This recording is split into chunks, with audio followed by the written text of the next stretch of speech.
The morning I found concrete barriers blocking my driveway for the third time that week, I immediately called my army buddy and said 5 words that would destroy our HOA president.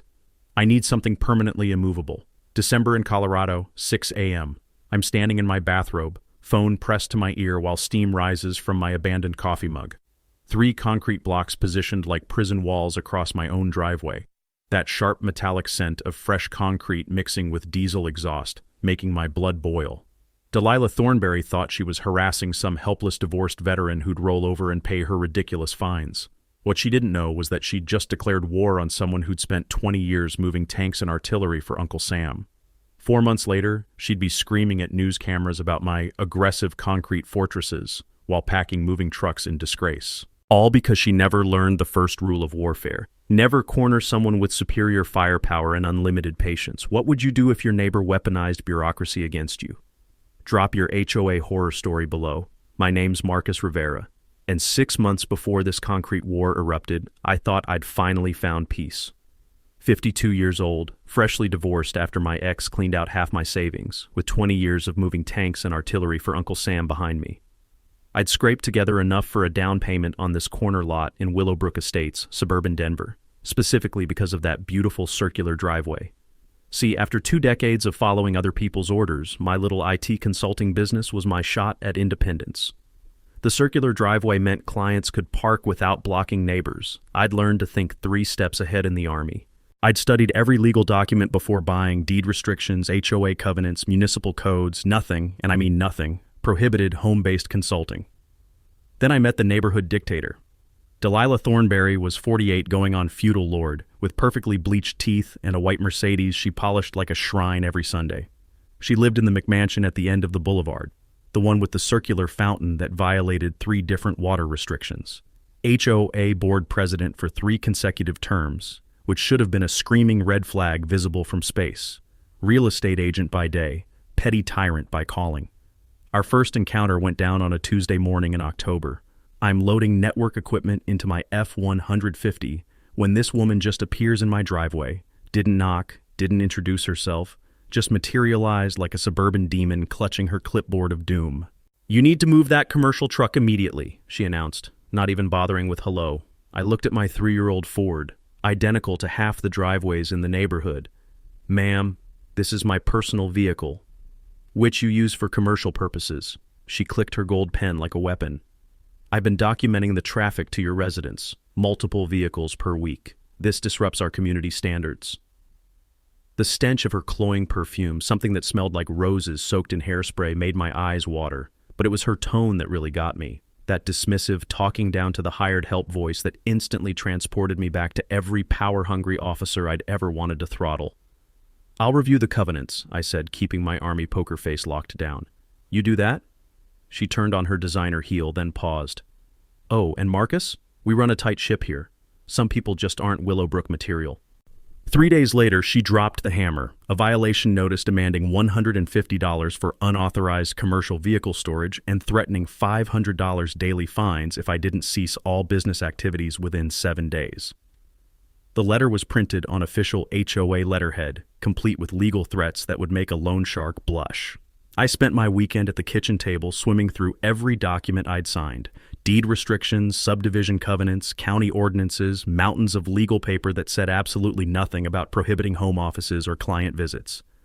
But buried on page 47 of the HOA handbook, I found her weapon, a deliberately vague commercial vehicle clause written so broadly it could ban pizza delivery. When I called for an appeal hearing, her assistant chirped that the earliest opening was 6 weeks out. The fine deadline, still 7 days. Classic extortion. Pay up or face escalating penalties while you wait for justice. But Delilah had made one crucial mistake. She'd tried to intimidate someone who'd spent 20 years dealing with actual life or death logistics problems. Someone who understood that bullies only respect superior firepower. So I paid her blood money, filed the appeal, and made 2 strategic decisions. First, I was going to document everything she did from now on. Security cameras, timestamps, the works. Second, I was going to study this woman until I knew her weaknesses better than she did. Because Delilah Thornberry had just declared war on someone who specialized in winning wars through superior preparation and overwhelming response. The taste of that humiliation burned in my mouth for weeks. But every time I wrote another check to her HOA kingdom, I reminded myself, patience builds the strongest foundations, and I was about to build something she could never tear down. The security cameras I installed in November turned out to be the best investment I ever made. 4 high-definition units with night vision positioned to cover every angle of my property. Within 2 weeks, they caught something that made my blood boil and sent chills down my spine at the same time. Delilah Thornberry, measuring my driveway with surveyor's tape at 11:47 p.m. on a Tuesday night. I'm sitting in my kitchen the next morning, coffee growing cold in my hands, watching this footage on my laptop. The infrared cameras captured everything in crisp black and white. Her white Mercedes parked 3 houses down like a getaway car, those designer boots crunching through frost, that same clipboard clutched against her chest as she documented dimensions and angles with the methodical precision of a crime scene investigator. The sheer audacity was breathtaking. She'd trespassed on my property, at minimum on the easement, to gather ammunition for whatever legal assault she was planning next. The metallic taste of rage filled my mouth as I watched her measure the exact spots where my clients typically parked. But here's where Delilah made her first catastrophic miscalculation. She had no idea I was documenting her every move. The confrontation erupted the next morning. I was loading network equipment when she approached, wearing that practiced smile that could freeze hell over. "Marcus, we need to discuss your ongoing driveway situation." "Funny you should mention driveways," I said, keeping my voice conversational while my pulse hammered. "I was just reviewing some fascinating security footage from last night. Didn't know midnight property surveying was such a popular hobby in Willowbrook." For exactly 3 seconds, her mask cracked. I caught a flash of genuine panic before that plastic smile locked back into place like armor plating. "I was conducting a routine community assessment," she said, her voice smooth as poisoned honey. "The board has received numerous complaints about your commercial activities disrupting residential tranquility." "Complaints from who, specifically?" "That information is confidential board business." Of course it was. I pulled out my phone and showed her a crystal-clear still frame from the cameras. Her crouched next to my driveway at midnight, measuring tape glinting in the infrared light like a weapon. "This midnight assessment, that's also official board business? Because I've read our procedures manual cover to cover, and I must have missed the section about stealth property evaluations." Her jaw muscles tightened like steel cables. "You're being deliberately obstructive, Marcus. Some residents simply don't comprehend community standards or their obligations. And some board presidents don't comprehend property law." I leaned against my truck, letting that accusation hang in the frigid morning air.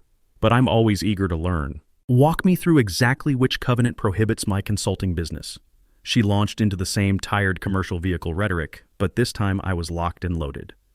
I'd spent 3 sleepless nights researching Colorado HOA statutes, diving deep into case law and precedent. What I'd discovered would have made my old Army intelligence officers proud. In Colorado, HOA boards could only enforce covenants that were explicitly written and properly adopted through legal procedures. Vague interpretations and creative readings meant absolutely nothing in court. "That's absolutely fascinating," I said, savoring each word.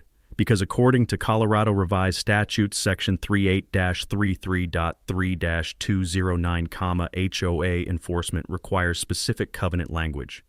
Boards cannot manufacture new restrictions through creative interpretation of existing rules." The temperature seemed to drop 20 degrees in the space between us. Her smile transformed into something sharp enough to cut glass. "We'll see about that interpretation," she said, each word dripping with menace.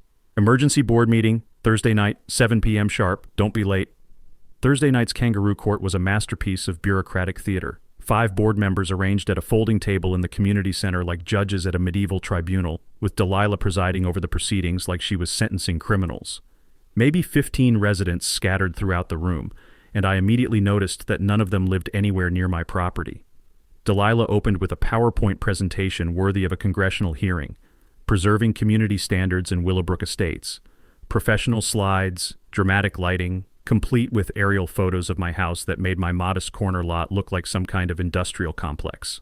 "As these documented images clearly demonstrate," she announced, clicking through slides with prosecutorial precision, "we have irrefutable evidence of excessive vehicular traffic, commercial vehicle storage violations, and business activities fundamentally incompatible with residential community standards." Her photographic evidence was selectively brilliant. Camera angles that made my F-150 look like a semi-truck. She'd captured the one afternoon I had 3 client vehicles simultaneously, a scheduled emergency network repair that lasted exactly 97 minutes. When my turn finally arrived, I stood slowly and pulled out my own ammunition. Thank you for that presentation, Delilah. I've prepared some supplementary materials. I distributed copies of the actual HOA covenants with relevant sections highlighted in bright yellow. Page 12 explicitly permits home-based businesses provided they don't create documented nuisance conditions. Page 15 defines commercial vehicles as those exceeding 10,000 pounds gross weight. My truck weighs 6,200 pounds. I watched faces around the room as residents read the actual rules, probably for the first time since buying their homes. Several eyebrows shot up in obvious surprise. Additionally, I've meticulously documented my client visits over 3 months. Average of 2.3 vehicles per week, visits averaging 47 minutes duration. Well within reasonable parameters for professional services in any residential community. Delilah's smile had fossilized into something resembling a death mask carved from ice. Finally, there's a significant procedural issue with tonight's meeting. Our bylaws require 72-hour written notice to all homeowners for emergency sessions. This meeting was announced Monday evening via email exclusively, a clear violation of Colorado HOA statutes. The room exploded in whispered conversations as homeowners realized they'd been systematically excluded from proper notification. 2 board members exchanged glances that suggested they hadn't known about the notice requirements either. Delilah banged her gavel like she was hammering railroad spikes. This meeting will proceed exactly as scheduled, regardless of frivolous procedural objections. Actually, interrupted a calm voice from the back row, I believe we need to table this discussion until proper legal notice is provided to all affected parties. Frank Kowalski rose slowly from his seat, 70-something with silver hair and the sharp eyes of someone who'd spent decades in courtrooms. I've been reviewing the statutes Marcus cited, and his procedural objections are absolutely correct. This meeting violates multiple requirements. That moment changed everything. I'd found my first ally in what I now understood would be a very long, very expensive war. Frank's intervention killed Delilah's kangaroo court faster than pulling a fire alarm. Board members scattered like roaches when the lights came on, mumbling about proper procedures and rescheduling. But I watched Delilah's face as the room emptied, and what I saw there made my blood run cold. Pure, concentrated hatred radiating from those perfectly lined eyes like heat from molten steel. She wasn't done with me. She was just getting started. The next escalation hit exactly 1 week later at 6:17 a.m., and it was designed to destroy me financially and emotionally in one calculated blow. I stumbled outside in my bathrobe for my morning coffee run and found an empty driveway where my truck should have been. Not stolen, something worse, towed. A bright orange violation sticker was slapped across my garage door like a death certificate. Illegally parked vehicle removed per HOA authority. Final notice. The paper was still warm from whatever printer had birthed this bureaucratic assassination. My hands were shaking so badly I could barely dial the towing company. The dispatcher's voice dripped with the special indifference reserved for people whose lives had just been upended. Vehicle removed from Willowbrook Estates for parking violation. Release fee $350 plus $25 per day storage. Cash or certified check only. No exceptions. I was parked in my own driveway, I said, my voice cracking like a teenager's. Take it up with your HOA, buddy. We just follow orders. Orders. That word hit me like a physical blow. 20 years following legitimate military orders, and now some suburban tyrant was issuing commands about my own property. Frank Kowalski appeared at my door 20 minutes later with coffee and the grim expression of someone who'd seen this movie before. The drive to the impound lot felt like a funeral procession, complete with Frank explaining Colorado's towing statutes in his measured attorney voice. Legitimate HOA towing requires 48-hour written notice, he said, navigating through morning traffic. Posted warnings in violation areas, photographic documentation, board approval for each removal. Did you receive any advance notice? Nothing. Parked there Sunday night, same as always. Frank made careful notes in his leather portfolio. Then what happened to you constitutes predatory towing under Colorado law. The penalties for that can be severe, up to treble damages plus attorney fees. The impound lot was a monument to human misery. Gravel and razor wire, the acrid smell of motor oil mixing with desperation, and my truck sitting behind chain link like a political prisoner. $350 in cash, money that was supposed to cover groceries for 2 weeks. And I was reunited with my vehicle while Frank documented everything with his phone camera. The drive home was silent, except for the sound of my financial security crumbling. That evening, I was uploading photos of the illegal towing when my doorbell chimed. Mrs. Eleanor Patterson stood on my porch with a casserole dish and the expression of someone bearing witness to an atrocity. "Marcus, honey, I saw what that horrible woman did to your truck. I had to bring you something." Eleanor was 76, had buried her husband 3 years ago, and possessed the kind of quiet dignity that made you want to confess your deepest fears. She handed me a dish that smelled like childhood comfort and maternal love, exactly what my shattered nerves needed. "Mrs. Patterson, you didn't need to." "Yes, I did." Her voice carried steel beneath the kindness. "Because what Delilah did to you, what she's been doing to all of us, it's evil, pure and simple." She told me about the Kellys' swing set execution, how Delilah had demanded they dismantle their children's playground within 48 hours for violating aesthetic harmony guidelines that existed nowhere in our actual covenants. How little Sarah Kelly had cried watching her father take apart her favorite place in the world while Delilah watched from her Mercedes, taking photos like she was documenting a crime scene. "They couldn't fight it," Eleanor whispered, glancing around as if Delilah might be listening from the shadows. "Danny Kelly works 2 jobs just to make the mortgage. They don't have lawyer money or fight left in them." The metallic taste of rage filled my mouth. How many others? More than you'd think. The Garcias got fined for their vegetable garden, the Johnsons for their dog run. She's been systematically terrorizing anyone who doesn't fit her vision of suburban perfection. After Eleanor left, I sat in my darkened kitchen eating her casserole and planning war. Because that's what this had become. Total war against a woman who used bureaucracy as a weapon of mass destruction. I spent 3 hours researching predatory towing penalties. In Colorado, victims could recover 3 times actual damages plus attorney fees. My $350 theft could cost Delilah over $1,000 if I played this right. But more importantly, I started a new computer file. Delilah Thornberry, Financial Vulnerabilities. If she wanted to hit me where it hurt, I was about to return the favor with interest. My security cameras delivered the perfect gift the next morning. Delilah's Mercedes parked outside my house at 6:23 a.m., with her taking surveillance photos of my property, building her next case, documenting ammunition for whatever fresh hell she was planning. But those photos also captured her license plate, her face, and the timestamp proving systematic harassment. The hunter had just become the hunted. Delilah's surveillance photos turned out to be the opening shot of what I can only describe as psychological warfare. She wasn't just building a case anymore. She was orchestrating a full-scale character assassination designed to turn my own neighbors against me. The attack came 2 days later in the form of a glossy flyer that appeared in every mailbox on our street.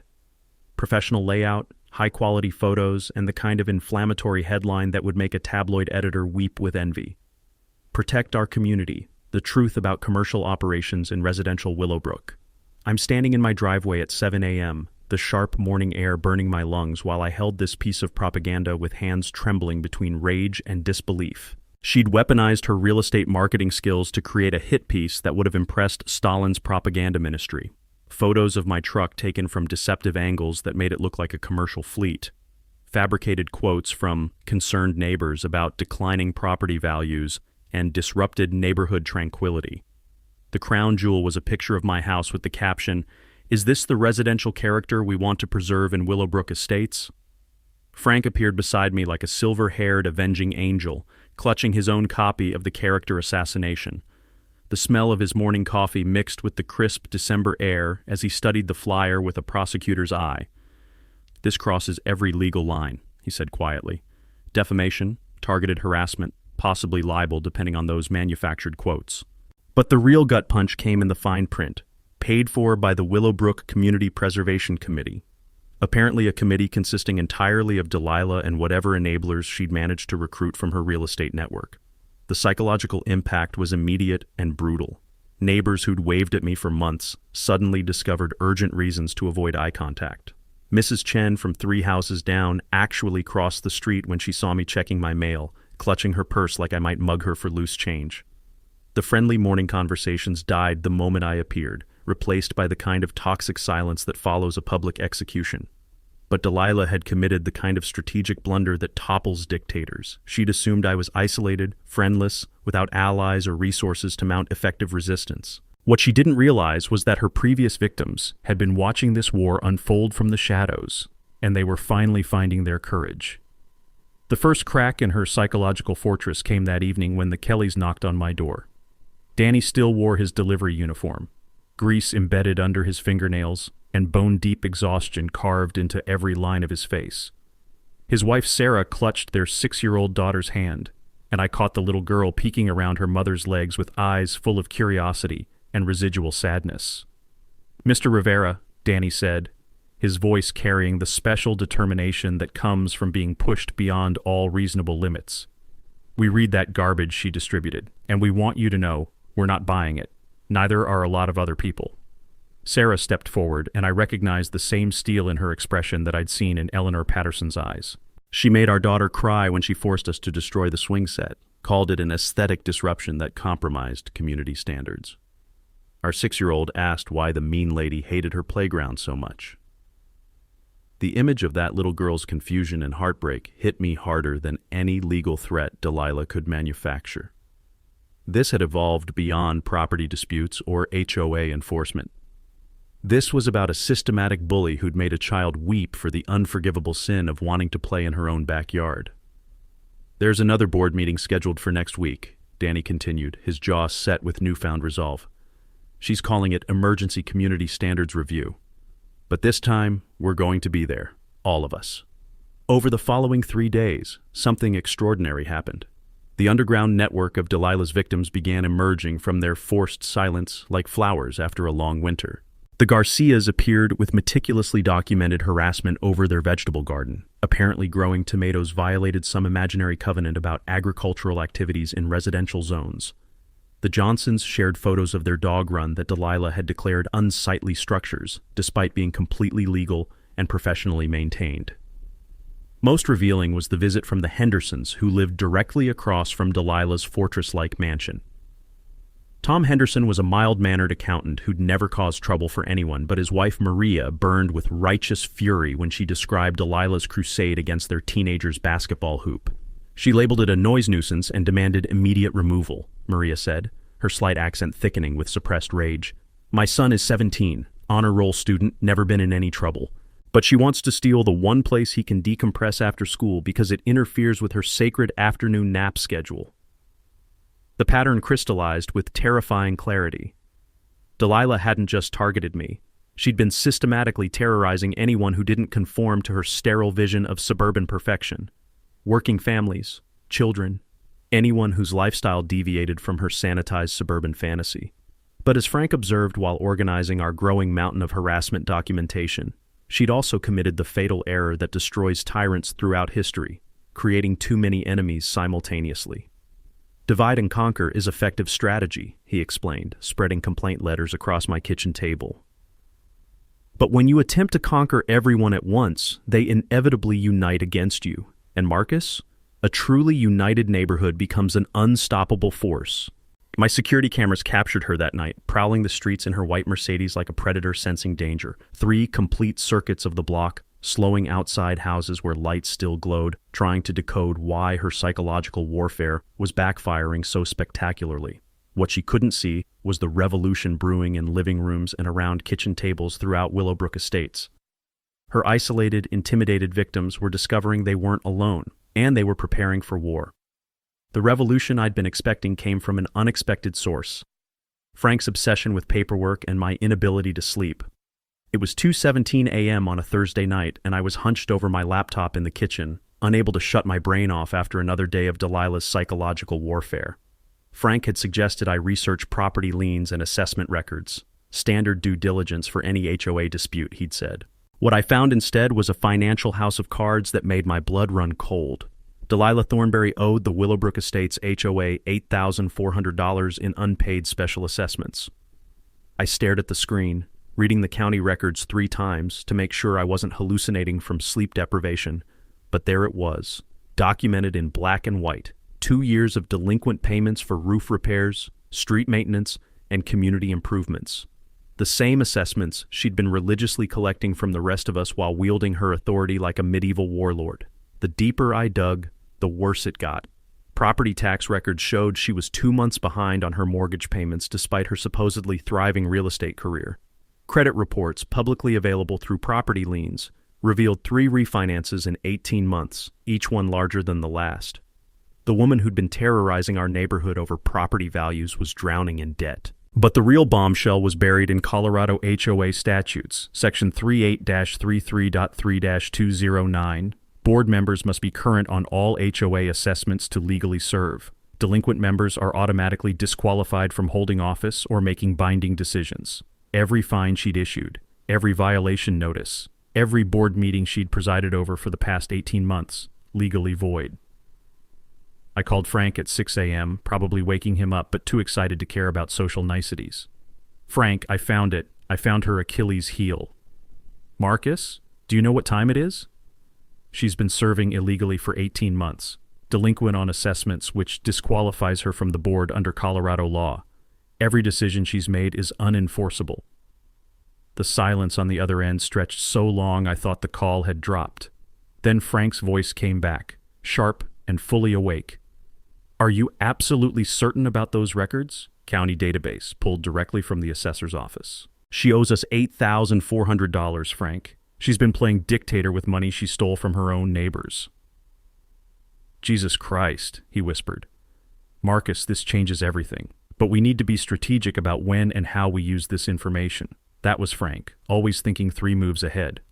We agreed to keep this discovery secret until the perfect moment to deploy it.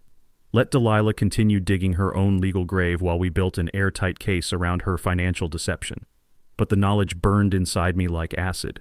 Every time I saw her white Mercedes cruising the neighborhood, every time she appeared at someone's door with her clipboard of manufactured authority, I wanted to scream the truth from my rooftop. This woman had been systematically abusing power she legally didn't possess, funded by money she'd stolen from the very people she was terrorizing. The irony was delicious and infuriating in equal measure. Delilah, the self-appointed guardian of community standards, was the biggest covenant violator in Willowbrook Estates. Every speech about property values, every lecture about following rules, every fine she'd imposed, all of it coming from someone who'd been breaking the most fundamental rule of HOA governance. Frank spent the next week quietly researching precedent cases while I continued my role as the neighborhood's public enemy number 1. We needed to understand exactly how to weaponize this information for maximum legal and psychological impact. What we discovered was that Colorado courts took HOA board fraud very seriously. Delinquent board members who made decisions while disqualified could face personal liability for damages, plus restitution for all fines illegally collected. In some cases, homeowners had successfully sued for triple damages plus attorney fees. Delilah's financial house of cards wasn't just collapsing, it was about to bury her under an avalanche of legal consequences she'd never seen coming. The hunter was about to become the hunted, and she had no idea the trap was already closing around her. The war room materialized in my kitchen over the following week, transformed from a simple breakfast nook into the command center for what Frank called Operation Concrete Justice.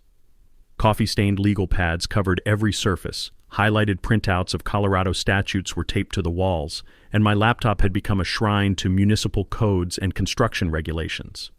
Frank arrived every morning at 7 a.m. sharp with his leather briefcase and the methodical precision of someone who'd spent 40 years dismantling opponents in courtrooms. Eleanor Patterson brought intelligence from her network of neighborhood spies, along with enough homemade cookies to fuel a small army. The Kellys contributed social media documentation and the kind of righteous anger that only comes from watching your child's happiness destroyed by petty bureaucracy. But the real game-changer walked through my door on a Wednesday evening in the form of Danny Restrepo, my old Army logistics buddy who'd built half the concrete foundations in suburban Denver. "Rivera, you beautiful bastard," he said, crushing me in a bear hug that probably cracked several ribs. "Frank told me about your little HOA problem. Sounds like you need something permanent and immovable." Danny was 51, built like a concrete mixer with arms, and possessed the kind of engineering mind that could move mountains, literally, in some cases. We'd served together in Afghanistan, where his specialty was creating defensive positions that could survive direct mortar strikes. If anyone could design something truly unmovable, it was Danny. "Here's what I'm thinking," he said, spreading blueprint paper across my kitchen table while Eleanor refilled his coffee mug. 4 decorative concrete planters, each weighing exactly 8,000 pounds when filled with soil and plants. Custom designed, professionally installed, positioned along your property line to permanently solve your driveway blocking problem. The specifications were beautiful in their simplicity.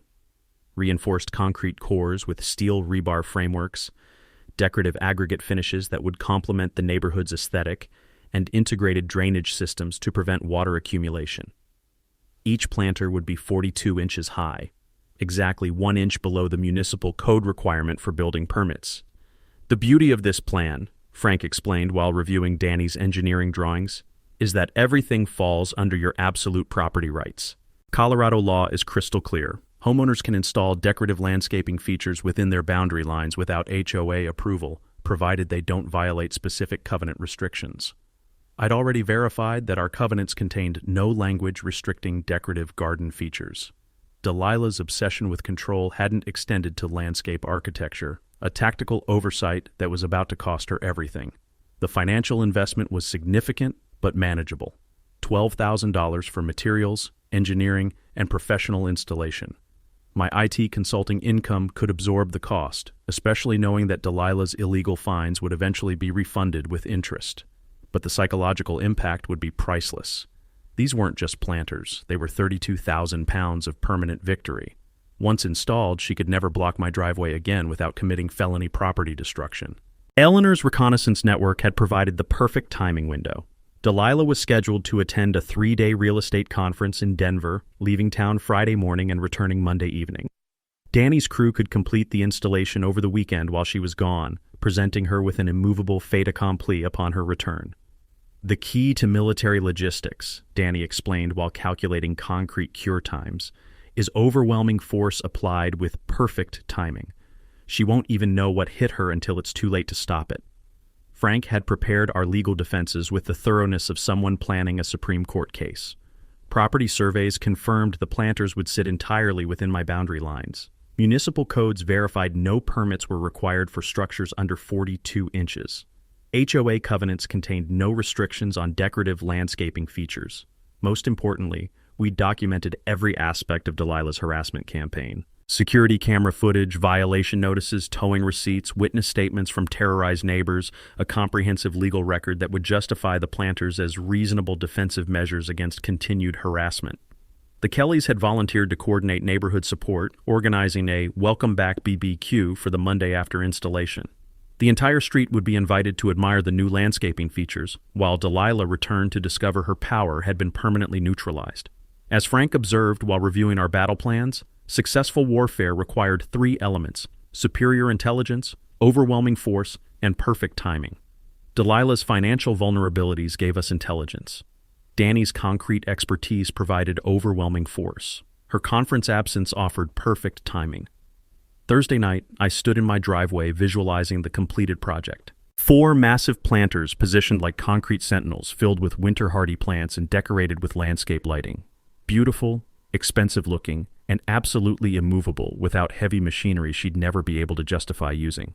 But more than that, they represented something Delilah had never understood, that when you systematically terrorize people, eventually they stop running and start fighting back. The concrete would cure over the weekend, but the real foundation had been building for months. A community united against tyranny, armed with legal knowledge and unshakable determination. Operation Concrete Justice was about to begin.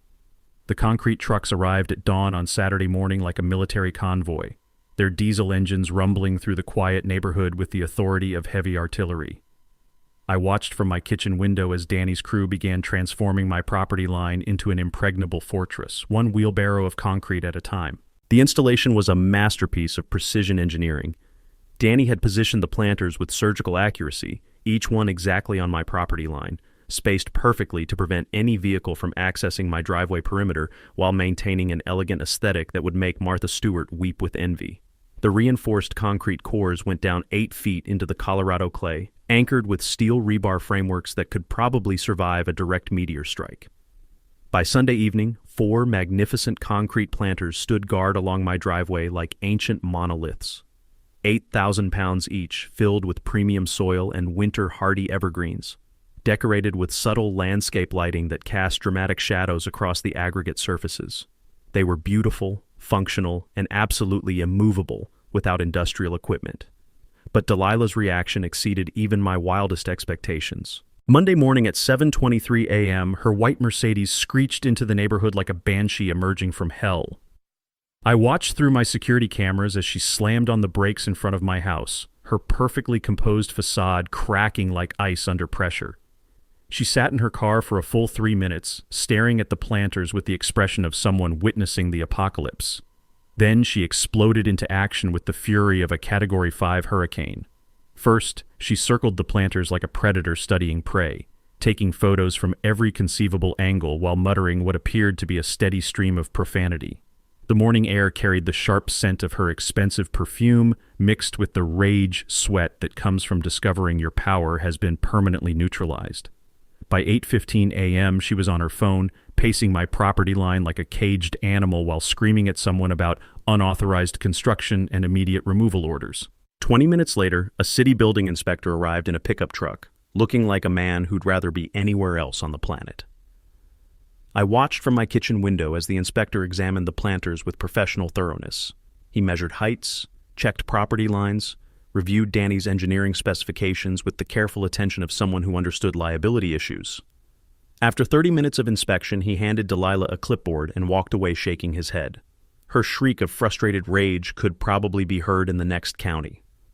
The building inspector's verdict was swift and final. Everything was completely legal. Professional installation, proper drainage, within property boundaries, below permit requirements.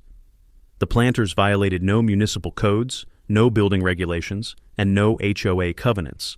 They were, in the inspector's official opinion, excellent examples of decorative landscape architecture. But Delilah's desperation was just getting started. By noon, she'd hired Morrison & Associates, one of Denver's most expensive law firms, to research nuisance landscaping claims and intentional property devaluation lawsuits. The certified letter arrived that afternoon demanding immediate planter removal within 30 days and threatening legal action for spite structures designed to harass neighboring properties. Frank read the legal threat over coffee, his silver eyebrows climbing toward his hairline with amusement. "This is what desperation looks like in legal form," he said, setting the letter down like contaminated waste. "She's hired attorneys who clearly haven't researched Colorado property law. These threats have no legal foundation whatsoever." But the real revelation came Tuesday morning when Frank received a phone call that changed everything. "That was Morrison and Associates," he told me, his voice carrying a mixture of satisfaction and disbelief. "They're withdrawing from Delilah's case. Apparently their background check discovered her HOA board disqualification, and they refused to represent someone making decisions without legal authority." The dominoes were falling faster than I dared to hope. Delilah's expensive legal team had abandoned her, her building inspector complaint had backfired spectacularly, and her attempts to remove the planters had only highlighted her own legal vulnerabilities. But the psychological impact was the most satisfying part. Every morning she had to drive past those concrete monuments to her powerlessness. 32,000 pounds of permanent defeat, beautifully landscaped and impossible to ignore.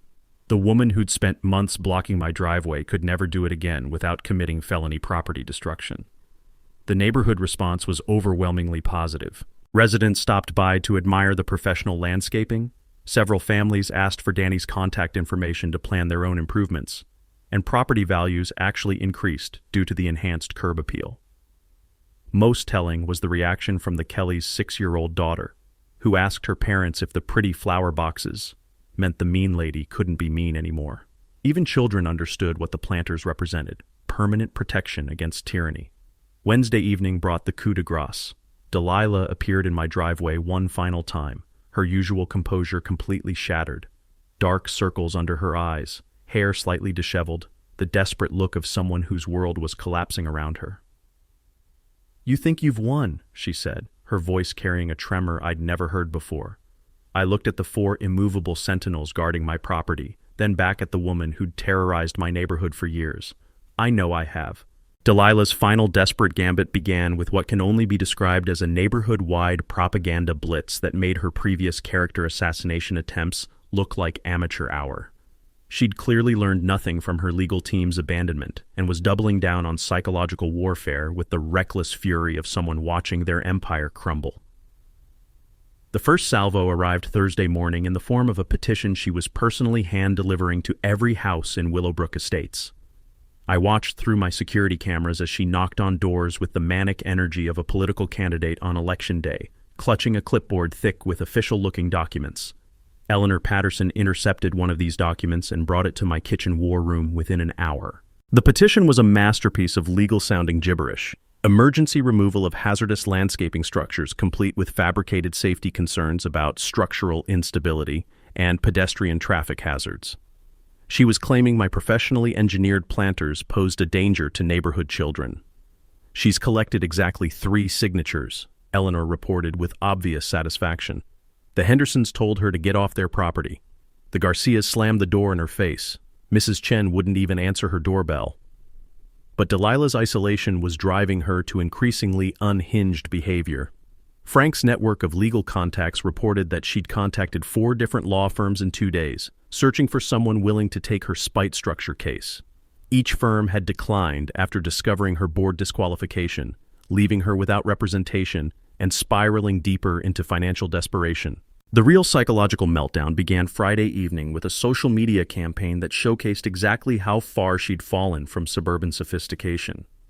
Her Facebook posts became increasingly unhinged rants about neighborhood infiltrators and property value terrorists that read like manifestos from someone who'd completely lost touch with reality. "These concrete monstrosities are destroying our community character," she posted at 2:17 a.m., complete with blurry photos of my planters taken in darkness. "When did Willowbrook become a dumping ground for industrial eyesores? We must take action before it's too late." The comments section became a brutal reality check. Neighbor after neighbor defended the planters' aesthetic appeal while sharing their own stories of Delilah's harassment. The Kellys posted photos of their demolished swing set. The Garcias documented her attacks on their vegetable garden. The Johnsons shared timestamps showing her midnight surveillance activities. Frank advised me to screenshot every post and comment for our growing harassment documentation file. "She's creating evidence of her own instability," he observed while printing Facebook posts at 3 a.m. "This kind of public meltdown will be crucial when we expose her board disqualification." But Saturday brought the most concerning escalation yet.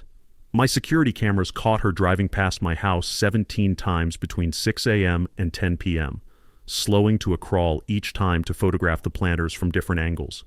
She was exhibiting classic stalking behavior, her white Mercedes becoming a fixture of obsessive surveillance that had neighbors calling each other in concern. The breaking point came Sunday afternoon during what should have been a peaceful neighborhood barbecue. Danny had organized a welcome-back celebration for the completed landscaping project, with half the street gathered in my driveway admiring the professional installation while children played safely around the beautifully lit planters. Delilah appeared like a wrathful specter, marching across my lawn in designer heels that left divots in the winter grass. Her usual polished appearance had deteriorated into something approaching dishevelment, smeared makeup, wrinkled blazer, and wild eyes that suggested she'd been awake for days. "This is private property harassment," she shrieked at the gathered neighbors, waving printed copies of her failed petition like weapons.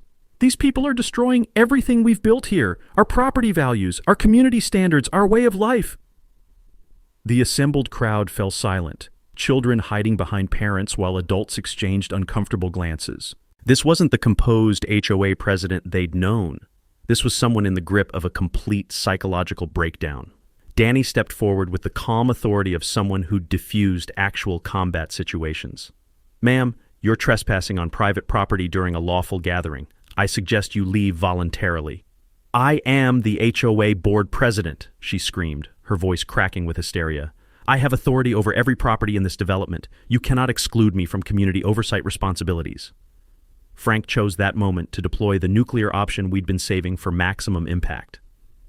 "Actually, Delilah," he said in his measured attorney voice that carried clearly across the stunned crowd, "you've been legally disqualified from the board for 18 months due to delinquent assessment payments. You have no authority over anything."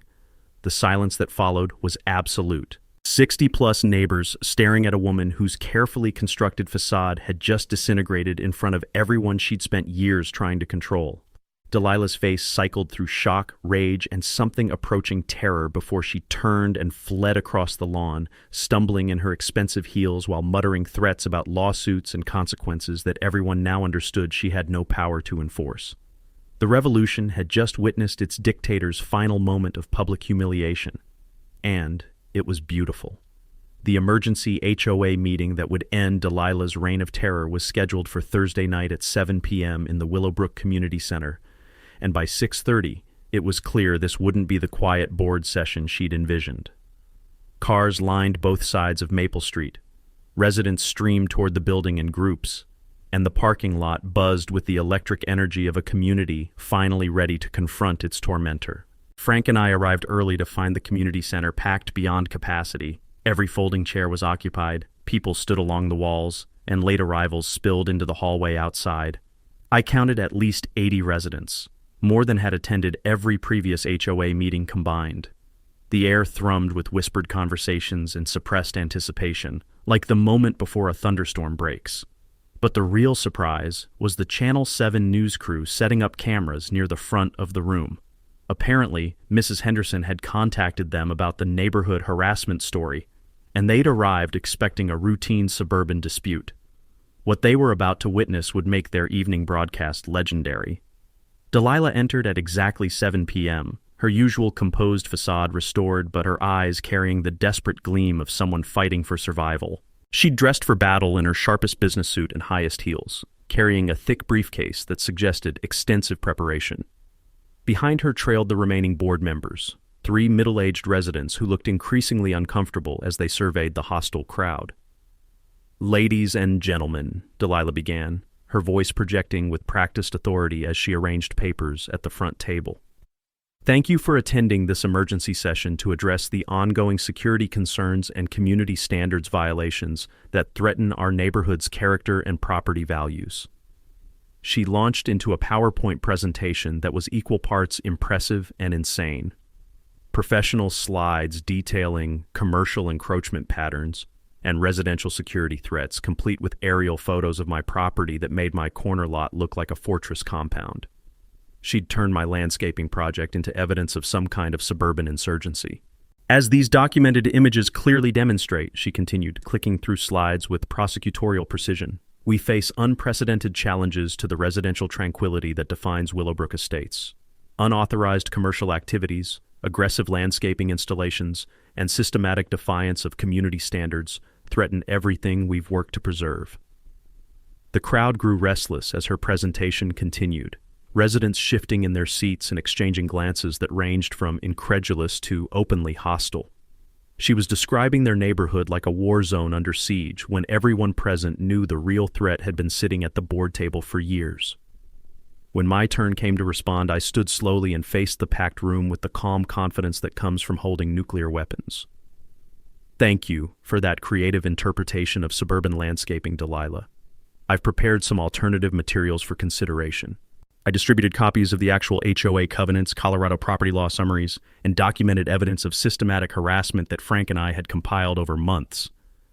First, let's review what our covenants actually say about home-based businesses and decorative landscaping. I read directly from page 12, highlighting the explicit permissions that contradicted every claim she'd made. Second, let's examine the documented pattern of selective enforcement and procedural violations that have characterized this board's recent decisions. I presented timeline after timeline of harassment, illegal towing, midnight surveillance, fabricated violations, and systematic intimidation of families throughout our neighborhood. The crowd grew increasingly agitated as residents recognized their own experiences in my documentation. But most importantly, I continued, let's address the fundamental question of board authority and legal standing. That was Frank's cue to stand, his silver hair and courtroom presence commanding immediate attention from every person in the room. "Before this board takes any further action," Frank announced in his measured attorney voice, "there's a critical procedural matter that must be addressed. According to Colorado, Revised Statutes Section 38-33.3-209, HOA board members must be current on all assessment payments to legally serve." He held up copies of county records showing Delilah's delinquent payments, and the room fell silent except for the whir of news cameras capturing every moment. Delilah Thornberry has been delinquent on HOA assessments for 18 months, owing $8,400 in unpaid special assessments. Under Colorado law, this automatically disqualifies her from board service. Every decision she's made during this period is legally void. The explosion was immediate and deafening, 80 voices erupting simultaneously in outrage, disbelief, and vindication. Residents who'd paid thousands in fines while their board president owed even more. Families who'd been terrorized by someone with no legal authority. The sound was like a dam bursting, releasing years of suppressed frustration and anger. Delilah's face cycled through shock, rage, and pure panic as she realized her carefully constructed authority had just evaporated in front of the entire neighborhood and local news cameras. "This is lies and harassment," she screamed over the chaos, pointing at me with shaking fingers. "Vindictive neighbors trying to destroy community leadership. I'll sue everyone in this room." The Channel 7 reporter stepped forward with microphone extended. "Miss Thornberry, will you comment on the documented assessment delinquencies?" Delilah's response was caught in perfect high definition. "This is all lies and discrimination. These people don't understand community standards."